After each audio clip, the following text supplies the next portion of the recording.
Hey fight fans, this is Richard Schaefer and you're watching Sporting Icons.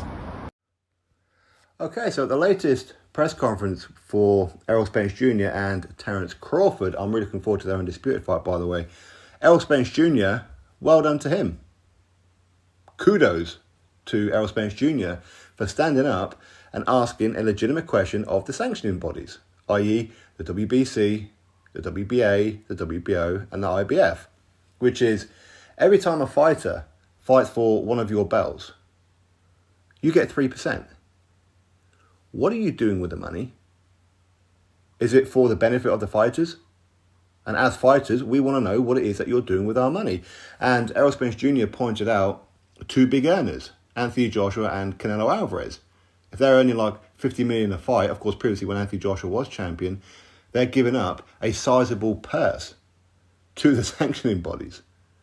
Like Canelo, he's got the undisputed middleweight titles, hasn't he? So he's got all four belts, let alone the IBO and the Ring magazine. But just the four belts alone, if they were getting 3%, Canelo Alvarez is handing over 12% of his purse each and every fight. 12%. That's a lot if he's getting 50 or 60 million, isn't it? Anthony Joshua, he had 3 of the main belts, didn't he? So that would be 9% that he's handing over each time he fights. Tyson Fury's got WBC, he's handing over 3%. Alexander Usyk, he's now got 3 belts, he's handing over 9%. Errol Spence Jr. against Terence Crawford.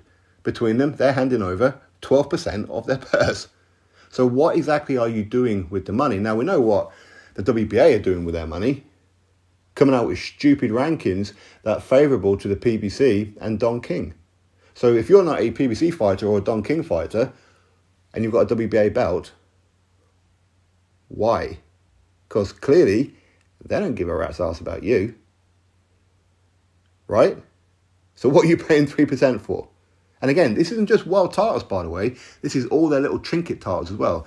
The WBC International, IBF European, WBO European, WBO Continental, and all these other kind of little trinket titles. You're handing over some money to them. For what? For what? So what are you doing with the money? You could look at, say, the WBC. WBC, well, again, very, very favourable when it comes to the PBC. Very favourable. Bias when it comes to them. So if you're not a PBC fighter, why would you be okay about handing over 3% of your money to the WBC? For what reason? Now, I'm pretty sure that the leaders of the sanctioning bodies like Mauricio Suleiman and Gilberto Mendoza and Paco Varcel and so forth and so on, I'm sure that they're all living a very comfortable life. They've got a nice house, maybe houses, nice cars, all that kind of thing. For what? For getting a factory to create a belt and handing it over? That ain't going to cost you too much. So what are you doing with the fighters' money? What are you doing? It's a legitimate question. What are you doing with their money? Granted, some of them, if they're fighting for a IBF European or a WBO European or a WBA Continental or however, okay. Are you taking 3% of them too? When their wages won't be that high? But you're ranking them, right? Okay.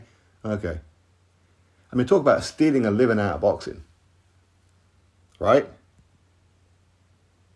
Mauricio Suleiman, every chance he gets, he sticks his face on a camera, creates a stupid-looking belt for fights like Jake Paul versus Tommy Fury.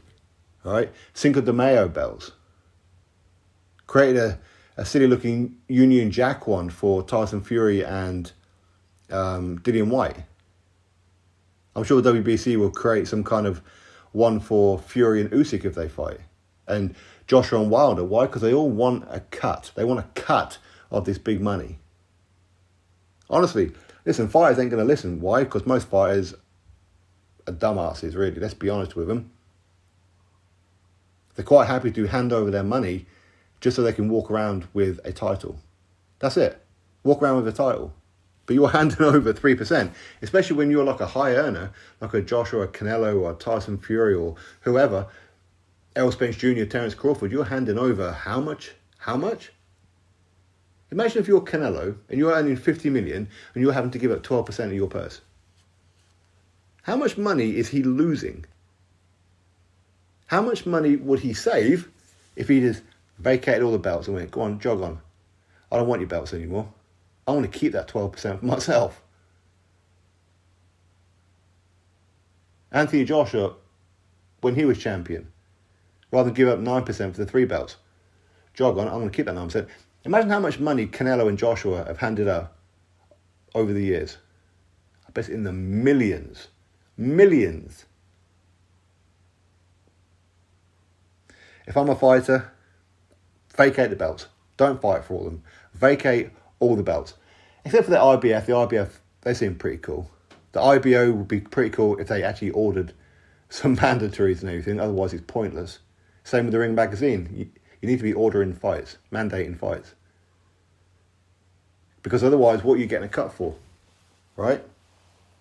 Now, I don't know how much the IBO get on the Ring Magazine. Maybe they don't get anything. I don't know. But with the 4 major sanctioning bodies, yeah, it appears that they're pinching a living out of boxing. Errol Spence Jr. is absolutely correct. What are you doing with our money? Because it doesn't go back into the sport, does it? If anything, it funds extra things for potential corruption, doesn't it? Where money's involved, potentially corruption follows, doesn't it? Now, I'm not saying any of the sanctioned bodies are corrupt. I wouldn't know.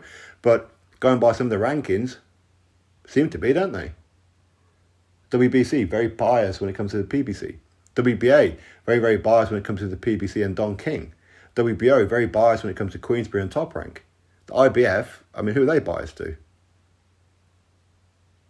I can't really think off the top of my head, to be honest with you, who it is that they're biased with it. What, Dennis Hobson, maybe? I don't know. But there's no fairness in boxing when it comes to sanctioned bodies. Look at the WBA rankings. They are pish. The WBC, they ordered, say, Wilder versus Andy Ruiz Jr. Did they follow up on that 6-7 months later? Have they followed up on that? No, they haven't. Look how long they made Dillian White wait for a world title shot. But yet people like Dominic Brazil and Bermane Stiverne didn't have to do nothing to get their world title shot. Look at the fact that they haven't even mandated Tyson Fury a mandatory challenger right now, when his last one was Dillian White back in April. Look at the fact that with WBC you got Jamal Charlo. How long has he had that belt and hasn't fought? What are you doing about it? Anyway, big up Errol Spence Jr. A very valid question. What are they doing with the money? But bigger question would be, if you're a fighter out there, are you stupid enough to pay them 3%? Are you? Drop your thoughts below. Click thumbs up, subscribe. Catch you next video.